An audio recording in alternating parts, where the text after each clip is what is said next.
Alright, ladies and gentlemen, welcome back into another video. Today's video is about lore. Once again, we're finally here with some more information on the newest champion to come, which is supposed to be Corvus, regarding data mine that has been done ever since Tiberius and also Rom came out. There's been some data mine of this champion. We have also some data mined abilities and so on, but it's all really weird right now. So right now, this is not what I want to focus on this video. Although there is a video by Rom Leaks, there's even a website for Rom Leaks as well, a blogspot right here. I may leave this link in the description if you guys really want to see it. It shows the abilities. Forget the icons. This is just use this reference. The character itself doesn't have a texture yet, so you don't see hands, you don't see anything. And they use pretty much whatever we have in game, whatever assets we have in game, in order to test out the abilities they want to put in the final champion. So this is not really what Corvus looks like or how he works, but it is used as a reference because, for example, when it was Tiberius, we had like fireballs and so on, and then it ended up not having fireballs, so you can imagine. There is a lot of different things in here that you can also check, but this is not what I want to focus in here today. Still, thank you very much, Rom Leaks, for the work they put out in there, but now I want to talk about something else.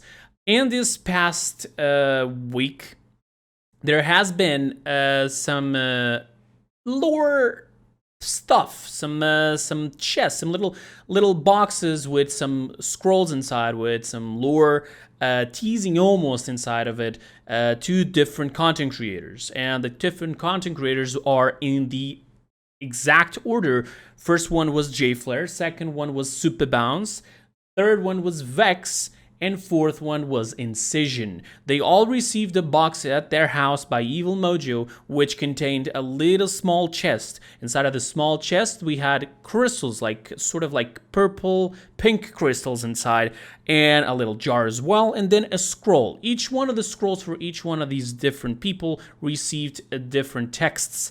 But today, I'm here to talk about those texts and what do they mean.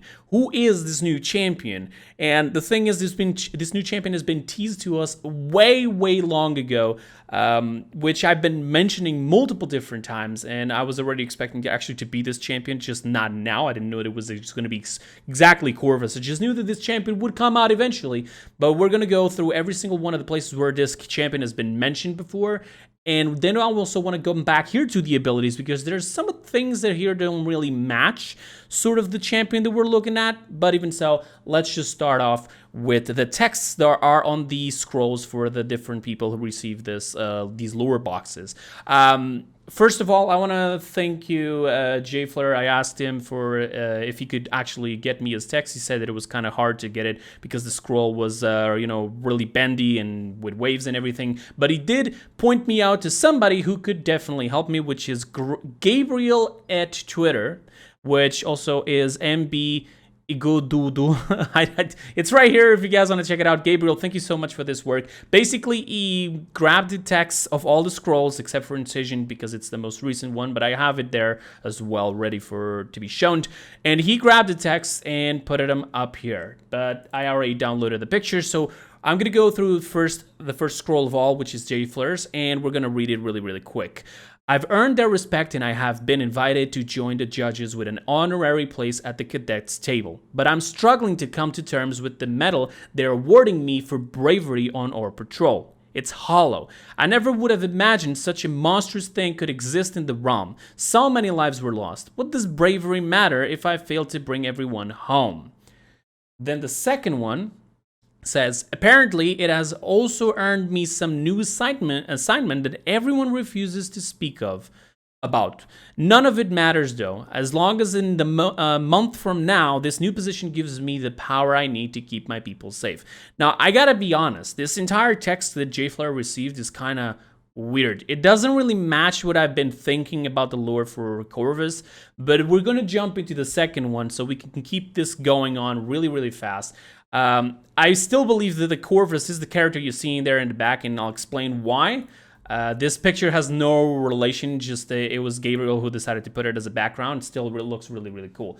Now, I asked Supa if he could send me his scroll, and he did. He actually sent me a picture of the scroll. Thank you so much, Supa. For those who do not know who Supa Bounce is, he is a streamer on Twitch. He also has some stuff on YouTube and so on, but he's an amazing streamer. He's really, really dedicated. I've seen him do over 24-hour streams and still kicking. He doesn't give up. He's a very good content creator. He's really fun, and you should definitely check it out. Link will be in the description. Thank you, Supa, for this so much. He actually took the time to take the picture for the scroll, and here it is, and let's read really fast what it says.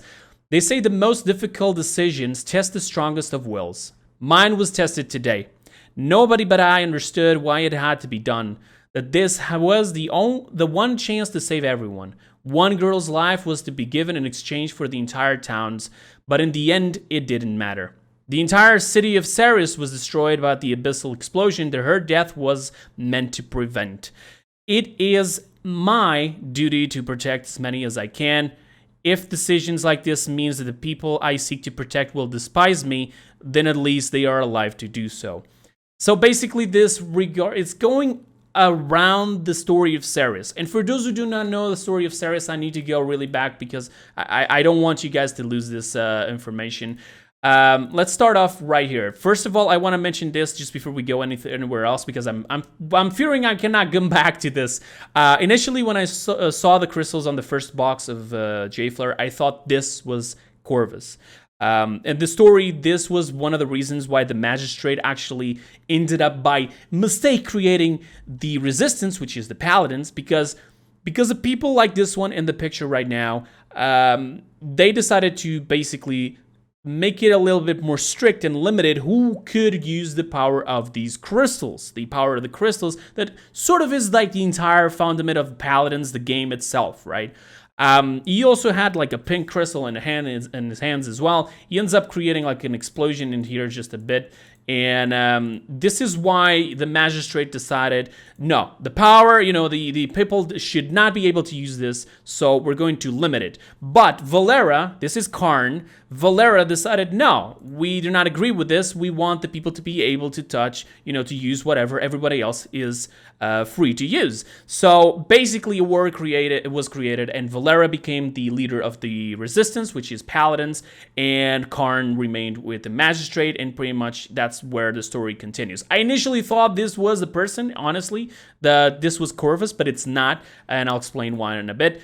Now let's go into the story of Saris. Why was Saris even mentioned? If you guys notice, it said that he had to sacrifice a girl to save an entire city. But it ended up going wrong because they thought that the abyss, there was a well right around here somewhere in the front.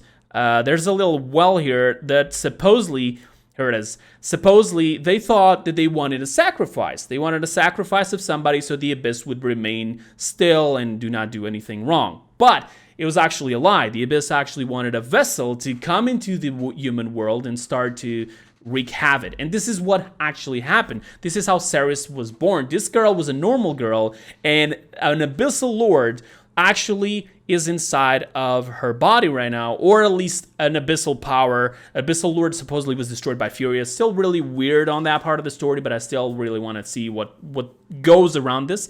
But even so, Saris became now an oracle to the abyss, basically. And she's also going to be really important in the story. Here's just a little note, since I already mentioned this multiple times.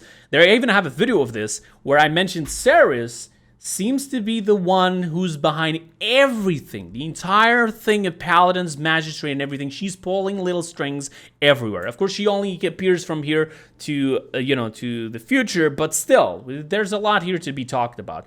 Now, let's just go back here. Why am I talking about this? In this picture right here, we're talking about Abby and Sarah. They are the sisters. One of them, this is Saris, this is Furia. They were still human, both of them. And the Magistrate, this guy was still part of the Magistrate. This is Corvus.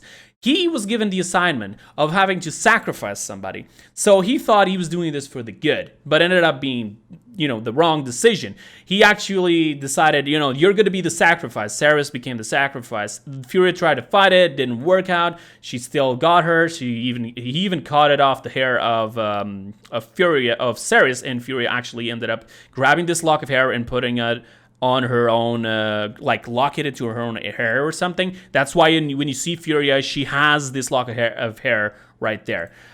He did this, everything seems like the Magistrate is evil and so on, but I think this was something that they were, let's say they were investigating, they were trying out just to see if they could actually gain the favor of the Abyss, and it ended up being wrong, because then later on the entire city was destroyed. The Abyssal Lord became, created Saris, so to speak. She was born. Fury was born out of all this conflict by accident. He still survived. The guy still survived, and the entire city was destroyed.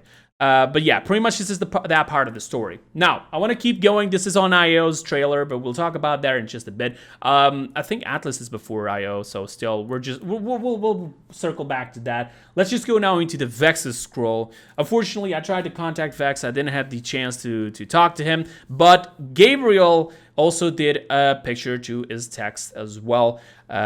So let's just go through the text. I had to try. How many lives have been lost already? How many under my command had died in this endless conflict with the misguided resistance? This was meant to turn the tides. An abyssal lord under magistrate control would have ended things quickly. The resistance, with their star god and their moon goddess, their vision would see the magistrate gone, and with it, the realm. So I did what needed to be done. Then there's the second part. Here it is. That lying oracle took advantage of our desperation. She whispered her lies, and I believed them. No more. All I have done in the service of the realm and the magistrate, and this was no different. I will be the one to fix it, all of it. Now, I just have here one thing to point out. This makes it look like the magistrate is evil, but in my honest opinion, I think this is actually just Corvus being wrong. He was given an assignment to, do all that thing with Saris, but that didn't work out. And when he thought, I'm just going to keep pushing through this entire thing of the Abyss, Saris reached out to him, lied to him, put at least these little voices in his head and said, you need to do this in order to win, in order to make the Magistrate win. So if you do this, the Magistrate will see you as a hero. You will save everyone and everything. And this is what actually made Ram come into the living world. He came out from the Abyss because of all of this. Because if you go in here into the trailer of Ram, you will see exactly this is what happens in the story. He is the one who invokes Ram. Saris tells him the lies, he falls for it and invokes Ram. Ram comes into the world, and later on Tiberius fights Ram, but that's a complete different story. It doesn't even bother, it's not even intentional here. There was still a lot of people who thought this guy was Androxus, which is completely fake, because Androxus has already been into this through the entire time, and his entire lore is basically he killed the goddess, and he became cursed on his right arm because of that. He was part of the team of the policeman, of the lawman, with Lex, and then they became both rivals because he was now part of the darkness, the abyss, and whatever, and Lex is still part of the lawman and everything else. So it's a complete different story, but still, that's not Androxus. And so he invoked Ram, and no, he is not Ram either, because a lot of people still thought that was actually Ram, but no, there is a picture even where there's Ram standing in the front. Here it is. So here he is, there's Saris, and this is Ram. He cannot be Ram if he's standing right there. So there automatically, this is Corvus, and he's going to show up as the next champion. But still, Atlas, why did Atlas came back into the past? This is something that a lot of people still don't know about. Atlas came back into the past in order to actually to prevent the darkness from destroying everything, because on his present, or better technically speaking, on his future, everything was destroyed. He was the last survivor, and he came back in order to at least to save whatever reality he went to, because his reality was gone. It was done. Even if he changed everything there on that reality where he's now at right now, which is our reality. Even if he saves our reality, his reality is still gone, because if he changes the things on our reality, he ends up not being born even, because the story states that he was born out of out of the war of the darkness already been destroying everything and everything else. And Lex, which is the father of Atlas, he met the girl and had a baby. That was Atlas. This all happened with the specific actions that were there on the war and everything else. And Lex even ended up dying as well with the darkness. But if we go and change everything else and the darkness never happens, well, Lex never is going to have that baby, that specific baby, which ends up being Atlas. And Atlas never comes back into the past. So now a new reality has been created, which is a lore that I mentioned before this. I believe that we're not in the real reality, because now it's basically what happens on Avengers, Infinity War, and Endgame and everything else. This has been shifted. As soon as Atlas stepped foot on our reality, he started changing things. This is a new entire reality. If this is a new entire reality because he came back from his, this means that this reality is not the real one. The one where Atlas came from is the real one, and that one is gone. We didn't live through it. We're living through an alternative reality, all right? This seems confusing, but this is sort of, if everything is set correct by Evil Mojo, this is the truth. This is the reality. But on his book, he saw that this guy, Corvus, is the one to release the darkness. This may be what's going to happen in the future. This may be Corvus, after his failed thing with Rom and Saris and everything else, now he goes out of his way to try to release the darkness, to even go further. And this is what actually ends up destroying everything and killing everyone, right? This is the moment he ended up destroying everything. This is basically a sacrifice. Now, I don't know if this is just a poor thing on the lore and this is actually the Saris sacrifice, but I'm guessing not, because this is talking about the crystals that on the IO trailer we get to see from, there are pieces from the moon together with the darkness that came from outer space and fell into the planet Earth, and Luna is supposed to be guarding these shards, and then IO comes back and also helps up, right? IO also shows up. Apparently, IO showing up is already part of the story. It wasn't Atlas that made her come back. In fact, we get to see here this guy again on IO's trailer where he's trying to get for those crystals. This is supposed to be before Realm, so I'm already constricting myself a little bit, but I'm trying to take every step necessary, because this was on the Atlas trailer, this was before, all right? So now we're going to contradict this. This is actually before Atlas comes in, right? And this is the part where IO managed with Atlas and so on, which is funny here because Atlas came back in the past to try to change things, and he's still failing, but I don't know. Imani is helping, and then IO comes in and helps, and he fails once again. Then that's when Ram shows up later. So technically speaking, he failed here. This was supposed to be his assignment from the scrolls that we read from Vexen, Jaflar, and Supa. He failed his assignment, and now after the final scroll from Incision is going to let us know that he was cast aside from the Magistrate over his failure, over the things he did. Because Ram, at least in my opinion, Ram was never supposed to be summoned. Saris tricked Corvus into do this, but he's still delusional, thinking, no, I did this for a greater good. The Magistrates just don't see it. You know, this is sort of the story that is happening right now. So, with this said, he fails to try to summon the darkness because Io stops it all, and she shows up here in the end. She shows up in the end. We even have art of the Io's cards that show him actually failing it. And I think that it's sort of around here as well. This is the part where he fails, all right? As you can see here, there's the Luna. There's, I think that's Tiberius or something. No, that's Terminus. There's Tiberius is here as well. Also, by the way, for those who don't know, Terminus is being controlled by the Magistrate, by the power of the crystals. He actually died. He was part of the same tribe as Inara, and he died in war thanks to Ash, and then they actually created a core to make him be basically a zombie being controlled by them. So that's why he's also there. He's actually part of the Magistrate. He fails both Saris and the crystals, and now he tries to summon Ram because Saris tricks him into that. And after he does this, Magistrate says, you know what, we're done with your BS. That's it. You're out of the Magistrate. And why?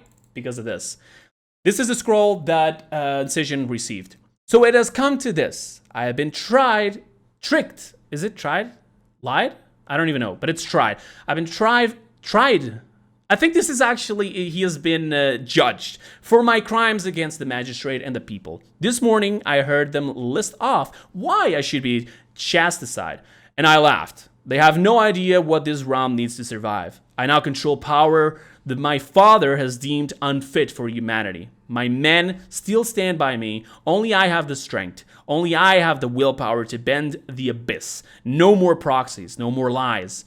I will put the resistance in its place and usher in an age of prosperity, the likes of which this realm has never before seen. So, this basically says the magistrate cast him aside over the realm incident, but apparently he's in control. That's the thing. He is now together with Saris, Rum. We don't even know if he's together with Dredge. Don't even get me started on that. But he's together with Rum, together with Saris, and he still has his men. So he's sort of he still has like this small little army, I'm guessing, the one that we see on the Furious trailer, maybe. Who knows? I don't know. By the way, this has nothing to do with Khan.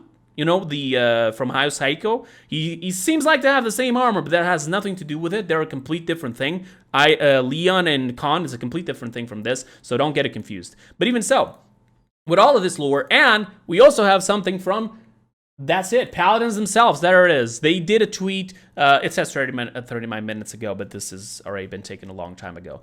This is the moment that he gets cast aside from the magistrate. This is Karn, not Karn, you know, the leader of the magistrate. This is a statue of him, and this is supposed to be something like the magistrate archives, I'm guessing, because I think this statue is there, and this is the entrance of the side of the map. Remember, this is one of the spawns right here, and this is the part where Karn is there. On the other side of the map, we got Valera, all right? And this is him going over here. Now, here's the trick.